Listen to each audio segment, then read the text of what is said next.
Morning class. आज हम लोग अपनी पाठ्य पुस्तक स्पर्श की अध्याय 7 जो कि धर्म की आड़ है, इस पाठ को पढ़ेंगे। और इस पाठ के जो लेखक हैं वो हैं गणेश शंकर विद्यार्थी जी। तो जैसा कि नाम से ही समझ में आ रहा है, धर्म की आड़, यानी कि इस पाठ के अंतर्गत धर्म को आड़ बना के, धर्म की आड़ में लोग किस तरह से दंगे फसाद कराते हैं, इस चीज को हम इस पाठ में जानेंगे। पाठ का सार समझेंगे हम। इस पाठ में यह बात बिल्कुल स्पष्ट कर दी गई है कि देश में जितने भी दंगे फसाद होते हैं वे सब धर्म के नाम पर ही होते हैं। धार्मिक उन्माद पैदा कर ही दंगा फैलाया जाता है। लेखक का कहना है कि धर्म और ईमान के नाम पर वैसे लोग ही प्राण तक गवा देने पर उतारू रहते हैं जिन्हें धर्म और ईमान के विषय में कुछ भी ज्ञात नहीं। जो धर्म और ईमान का शाब्दिक और वास्तविक अर्थ नहीं जानते वे लोग ही धर्म और ईमान के लिए जुझारू होते हैं। अर्थात उनका कहने का ये तात्पर्य है कि जो अगर धर्म को जानेगा वो ये जान जाएगा कि धर्म में कभी भी दूसरे धर्म के प्रति ईर्ष्या या घृणा की भावना नहीं होती। जो ऐसा कहते हैं कि हमारे धर्म में दूसरे धर्म के प्रति ईर्ष्या और घृणा की भावना होनी चाहिए, या धर्म के नाम पे, धर्म की आड़ में हम एक दूसरे से लड़े, तो वो धर्म नहीं है। और ऐसा जो अनजान लोग होते हैं ये धार्मिक गुरुओं के बात मान के और उनके चक्कर में पड़ के आपस में एक दूसरे से धर्म के लिए लड़ते रहते हैं।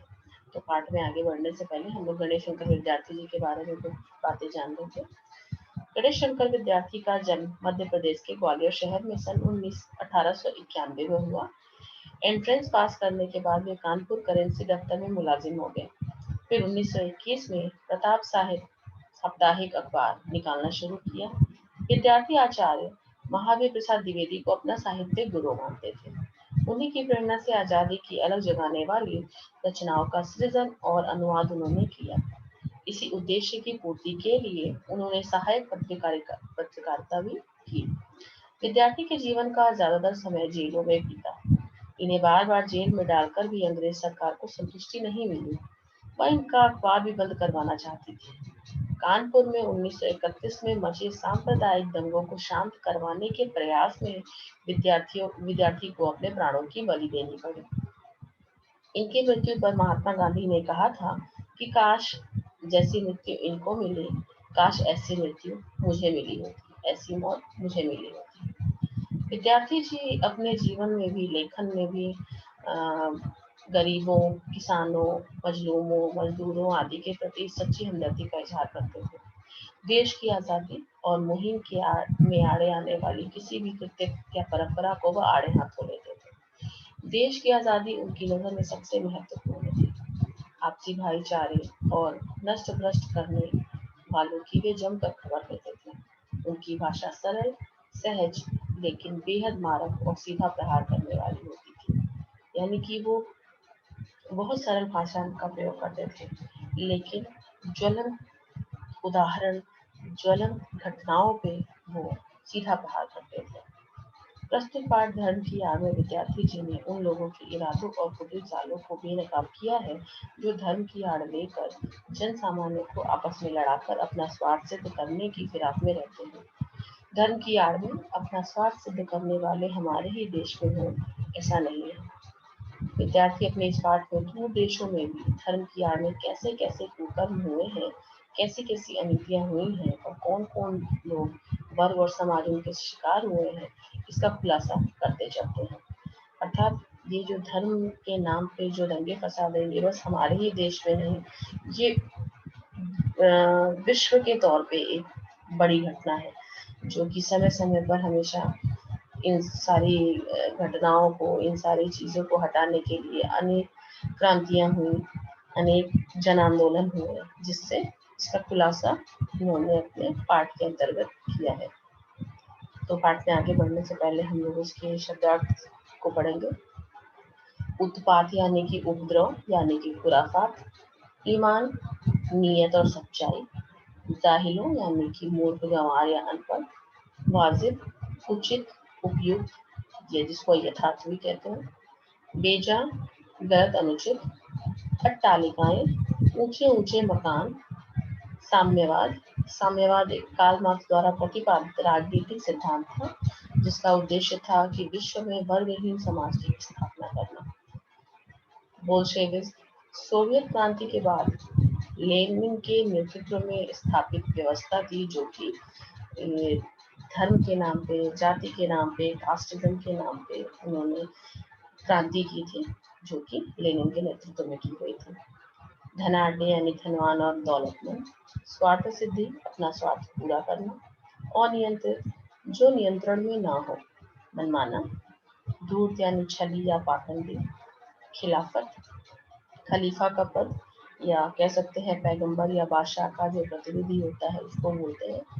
मजहबी धर्म विशेष से संबंध रखने वाला, प्रपंच छल या फिर धोखा, उदार महान दयालु ऊंचे दिल वाला, भलमन साहब सज्जनता शराफत, कसौटी यानी कि परख जांच, लामजहब यानी जिसका कोई धर्म या मजहब ना हो, जिसको हम लोग हिंदी में नास्तिक भी कह सकते हैं, जो कि किसी धर्म को नहीं मानता, जो कि किसी ईश्वर में विश्वास नहीं करता। तो पाठ की ओर आगे बढ़ेंगे। धर्म की आड़। इस समय देश में धर्म की धूम है। उत्पात किए जाते हैं तो धर्म और ईमान के नाम पर, और जिद भी की जाती है तो धर्म और ईमान के नाम पर। अब वो रमुआ पासी हो या फिर बुद्धू मियाँ, धर्म और ईमान को जाने या ना जाने, परंतु उनके नाम पर उगल पड़ते हैं और जान लेने और जान देने के लिए तैयार हो जाते हैं। यहाँ पे लेखक ने रमुआ पासी और मियाँ जी का एक उदाहरण दिया है कि भले वो लोग धर्म को जाने या ना जाने, लेकिन वो लोग धर्म के नाम पे हमेशा पाखंड करते हैं और धर्म के नाम पर हमेशा देश में उत्पात किए जाते हैं, जिसकी वजह से लोग आपस में लड़ते हैं, एक दूसरे की जान ले लेते हैं। देश के सभी शहरों का यही हाल है। उबल पड़ने वाले साधारण आदमी का इसमें केवल इतना ही दोष है कि वह कुछ भी समझता बूझता नहीं है और दूसरे लोग उसे जिधर जोत देते हैं वह उधर ही चला जाता है। यथार्थ दोष है कुछ चलते पुर्जे पढ़े लिखे लोगों का, जो मूर्ख लोगों की शक्तियों और उत्साह का दुरुपयोग इसलिए कर रहे हैं कि इस प्रकार जाहिलों के बल के आधार पर उनका नेतृत्व और बड़प्पन कायम रहे। इसके लिए धर्म और ईमान की बुराइयों से काम लेना उन्हें सबसे सुगम मालूम पड़ता है, और यह रास्ता बहुत सुगम और बहुत सरल है भी।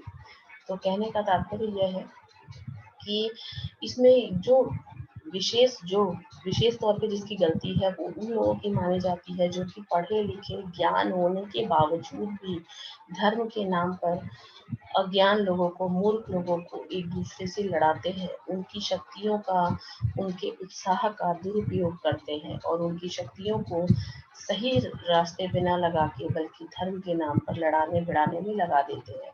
और जो नासमझ इंसान है वो अपनी सारी शक्तियां, अपने सारे उत्साह को इन्हीं इन्हीं लोगों के नाम पे जाहिलों की तरह इनका बड़प्पन बनाए रखने के लिए, इनको बड़ा बनाए रखने के लिए जो धर्मात्मा बोलते हैं वो ये सुनते जाते हैं और इनका बड़प्पन बना रहता है और इनके हिसाब से समाज में धर्म का कुप्रचार चलता रहता है।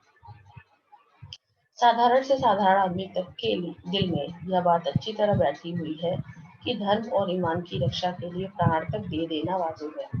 बेचारा साधारण आदमी धर्म के तत्वों को क्या जाने, लकीर पीते ही रहना वह धर्म समझता है। उसकी इस अवस्था के चालाक लोग इस समय बहुत बेजा फायदा उठा रहे हैं। जो कॉमन मैन है, जो सिंपल आदमी है, साधारण आदमी है, उसको नहीं पता कि धर्म क्या है। उनके हिसाब से तो जो ये धर्मात्मा, जो धार्मिक धर्म को जानने वाले लोग हैं, उन्होंने जो कहा वो उसी चीज को धर्म समझते हैं। उनको नहीं पता कि धर्म असल में होता क्या है। जो धर्मात्मा लोगों ने कहा, जो धर्म का दुरुपयोग करने वाले लोगों ने उनको बोला, वो उसी के तरह से व्यवहार करते हैं और इस समाज में धर्म का बोलबाला बढ़ा रहता है। धर्म के नाम पे इन लोगों का अपना नेतृत्व चलता रहता है। एग्जाम्पल है पाश्चात्य देशों का। तो पाश्चात्य देशों में धनी लोगों की, गरीब मजदूरों की झोपड़ी मजाक उड़ाती हुई अट्टालिकाएं आकाश से बातें करती हैं। गरीबों की कमाई ही से वे मोटे पड़ते हैं और उसी के बल से वे सदा इस बात का प्रयत्न करते हैं कि गरीब सदा चूसे जाते रहे। यही भयंकर अवस्था है और इसी के कारण साम्यवाद, बोल्शेविज्म आदि का जन्म हुआ। हमारे देश में ही नहीं बल्कि अन्य विदेशों में भी, कह सकते हैं अन्य देशों में भी, पाश्चात्य देशों में भी, जो ऊंची ऊंची मकानों में, ऊंची ऊंची इमारतों में, ऊंचे ऊंचे अट्टालिकाओं में रहने वाले जो लोग हैं, वो गरीबों का हमेशा मजाक उड़ाते रहते हैं। और वो हमेशा ये सोचते रहते हैं कि ये गरीब हमेशा गरीब ही बने रहे, ताकि इनका खून चूस के हम अमीर बने रहे, हमारी अमीरियत पे कोई असर ना हो, और ये गरीब हमेशा सदा चूसे जाते रहे, इनके गरीबी का हम फायदा उठाएं, इनकी गरीबी का हम मजाक बनाएं। और कहीं ना कहीं ये बहुत बड़ी अवस्था बन गई, बहुत भयंकर अवस्था हो गई, जिसके कारण विदेशों में साम्यवाद या बोल्शेविज्म आदि जो क्रांतियां हुई थी, जो जन आंदोलन हुए थे, उन सबका जन्म हुआ था। हमारे देश में इस समय धनपतियों का इतना जोर नहीं है। यहाँ धर्म के नाम पर कुछ इन्हें गिने आदमी अपने हीन स्वार्थों की सिद्धि के लिए करोड़ों आदमियों की शक्ति का दुरुपयोग किया करते हैं। गरीबों का धनाढ्यों द्वारा चूसा जाना इतना बुरा नहीं, जितना बुरा यह है कि वहाँ धन की मार है और यहाँ है बुद्धि पर मार। वहाँ धन दिखाकर करोड़ों को वश में किया जाता है और फिर मनमाना धन पैदा करने के लिए जोश दिया जाता है। यहाँ है बुद्धि पर पर्दा डालकर पहले ईश्वर और आत्मा का स्थान अपने लिए लेना, और फिर धर्म, ईमान, ईश्वर और आत्मा के नाम पर अपनी स्वार्थ सिद्धि के लिए लोगों को लड़ाना भिड़ाना। तो पाश्चात्य देशों के अलावा हमारे देशों में भी बहुत सारे ऐसे धनाढ्य लोग हैं, धनपति लोग हैं, जो कि धर्म के नाम पर अपनी स्वार्थ सिद्धि करते रहते हैं और अनेक आदमियों का, उनकी शक्तियों का दुरुपयोग करते रहते हैं। वहां पे होता है कि वहां पे धनी लोग, पाश्चात्य देशों में धनी लोग गरीबों को ऊंचा नहीं उठने देते, और हमारे देश की विडंबना ये है कि हमारे यहाँ अंधविश्वास, हमारे यहाँ धर्म के नाम पर, हमारे यहाँ ईमान के नाम पर, हमारे यहाँ ईश्वर के नाम पर लोगों को लड़ाना भिड़ाना ये आम बात हो गई है, आम प्रथा हो गई है। और हमारे देश में हमारी बुद्धि पर मार की जाती है, हमारी बुद्धि खत्म की जाती है इस धार्मिक गुरुओं के माध्यम से, इन धार्मिक गुरुओं के द्वारा। और हम लोग इन धार्मिक लोगों के प्रपंच में पढ़ के ये जैसा कहते हैं हम उसी प्रकार आपस में लड़ते भिड़ते रहते हैं। मूर्ख बेचारे धर्म की दुहाइयां देते और दिन दिन चिल्लाते हैं, अपने प्राणों की बाजियां खेलते और थोड़े से अनियंत्रित और धूर्त आदमियों का आसन ऊंचा करते और उनका बल बढ़ाते हैं। धर्म और ईमान के नाम पर किए जाने वाले इस भीषण व्यापार को रोकने के लिए साहस और दृढ़ता के साथ उद्योग होना चाहिए। जब तक ऐसा नहीं होगा, तब तक भारतवर्ष में नित्य प्रति बढ़ते जाने वाले झगड़े कम न होंगे। और ये जो मूर्ख बेचारे हैं, जो जैसे कि हम साधारण इंसान हैं, उनको बोला गया है, ये धर्म के नाम पे चिल्लाते रहते हैं, एक दूसरे से लड़ाइयाँ करते रहते हैं। क्यों? क्योंकि धर्म में ऐसा कहा गया है कि हमारा धर्म उच्च है, हमारे धर्म में भी मान्यताएं हैं, तो हमको अपने धर्म की मान्यताओं के हिसाब से व्यवहार करना चाहिए, हम उनके धर्म को नहीं मान सकते। तो ये सारी चीजें जो है वो समाज को अनियंत्रित करती रहती है, और धर्म का बल बढ़ता रहता है। धर्म के नाम पे धार्मिक लोगों का, जो धर्म को बढ़ाने वाले हैं, उनका बल बढ़ता रहता है। तो धर्म और ईमान के नाम पर किए जाने वाले इस व्यापार को रोकने के लिए हमको साहस और दृढ़ता के साथ उद्योग करना पड़ेगा, हमें अपना रोजगार करना पड़ेगा। हमें इन धर्म के नाम पे फंसने से अच्छा है कि हम अपने भारतवर्ष को आगे बढ़ाने का सोचें। हम इस धार्मिक प्रपंच में न पड़ के बल्कि नित्य आगे बढ़ते रहने का सोचें। हम इन झगड़ों को कम करने का सोचें। हम किस प्रकार से धार्मिक लोगों की बातों में आके धर्म के नाम पे एक दूसरे से न लड़े, ये सबसे ज्यादा जरूरी है। और इसके लिए हमारे अंदर साहस और दृढ़ता, इस गुण का होना अत्यंत आवश्यक है। धर्म की उपासना के मार्ग में कोई भी रुकावट न हो। जिसका मन जिस प्रकार चाहे उसी प्रकार धर्म की भावना को अपने मन में जगावे। धर्म और ईमान मन का सौदा हो, ईश्वर और आत्मा के बीच का संबंध हो, आत्मा को शुद्ध करने और ऊंचे उठाने का साधन हो। तो लेखक कहते हैं कि धर्म ऐसी होनी चाहिए, धर्म की उपासना ऐसी होनी चाहिए जिसके बीच में कोई रुकावट ना हो, जिस इंसान को जो भी धर्म मानना हो, जिस धर्म में उसका लगाव हो, जिस धर्म की बातें उसको पसंद आती हो, वो उस धर्म को माने। धर्म जो है वो जातिगत या जन्मजात नहीं होनी चाहिए। ये अपने मन का सौदा होना चाहिए, अपने मन का विश्वास होना चाहिए। अगर मेरा मेरा मन ईश्वर को मानने में है, तो मैं ईश्वर को मानूं। अगर मुझे मुझे अल्लाह अकबर अल्लाह करना है, तो मैं वो करूं। मतलब ये हमारी अपनी सोच होनी चाहिए कि हमें कौन सा धर्म मानना है, हमें कौन से धर्म के अनुसार चलना है। हमें किसी भी धर्म की बुराई नहीं करनी है, किसी भी धर्म को हमें नीचा नहीं दिखाना है। हमको जो धर्म पसंद आता है, हमको उस धर्म को ही मानना है और उस धर्म को ही समझना है। दूसरा धर्म न ऊंच है, दूसरा धर्म न नीच है। वह किसी दशा में भी किसी दूसरे व्यक्ति की स्वाधीनता को छीनने या कुचलने का साधन न बने। आपका मन चाहे उस तरह का धर्म आप माने और दूसरों का मन चाहे तो उस प्रकार का धर्म वह माने। दो भिन्न धर्मों को मानने वालों में के टकरा जाने से कोई के लिए कोई भी स्थान न हो। यदि किसी धर्म के मानने वाले कहीं जबरदस्ती टांग अड़ाते हो, तो इनका इस प्रकार का कार्य देश की स्वाधीनता के विरुद्ध समझा जाए। जिसको जो धर्म मानना है, जिसको जो धर्म का पालन करना है, वो करे। कभी दो धर्मों के बीच में कोई मतभेद ना हो। मेरा धर्म अच्छा, तुम्हारा धर्म बुरा, ये बातें कोई करने वाला ना हो। और अगर कोई ऐसा धर्म के नाम पे दुष्प्रचार करता है, तो उसको इस देश की स्वाधीनता के विरुद्ध समझा जाए, इस देश के संविधान के विरुद्ध समझा जाए। तब तो कहीं इस देश में धर्म के नाम पर होने वाले झगड़े और धर्म के नाम पर होने वाले दंगे फसाद को दूर किया जा सकता है। देश की स्वाधीनता के लिए जो उद्योग किया जा रहा था, उसका वह दिन निसंदेह अत्यंत बुरा था। जिस दिन स्वाधीनता के क्षेत्र में खिलाफत, मुल्ला मौलवियों और धर्माचार्य को स्थान दिया जाना आवश्यक समझा गया। एक प्रकार से उस दिन हमने स्वाधीनता के क्षेत्र में एक कदम पीछे हटकर रखा था। तो कहा जा रहा है कि जब देश स्वाधीन हमारा हो रहा था, तो उस समय अगर हम धर्म को मानने वाले, धर्म को जानने वाले, अपने अपने धर्म का प्रचार करने वाले लोगों के बात में नहीं आते, अगर हम मुल्ला मौलवियों और धर्माचार्यों को इतना महत्वपूर्ण स्थान न दिए होते, उनकी बात को न समझे होते, तो शायद आज जो हम स्वाधीन हैं वो पूर्ण रूप से स्वाधीन होते। क्योंकि कहीं ना कहीं आज हम स्वाधीन होते हुए भी एक धर्म की गुलामी में जकड़े हुए हैं। एक धर्म को मानने के लिए हम बाधित हैं कि हमको करना है ऐसा। तो कहीं न कहीं हमारी स्वाधीनता तो हमको मिली, लेकिन जब हमने इस मुल्ला मौलवियों, धर्माचार्यों और खिलाफत इन लोगों को बहुत महत्वपूर्ण मान लिया, तो हमारी स्वाधीनता होते हुए भी कहीं न कहीं हमने एक कदम अपनी स्वाधीनता से पीछे हटाकर रख दिया। अपने उसी पाप का फल आज हमें भोगना पड़ रहा है।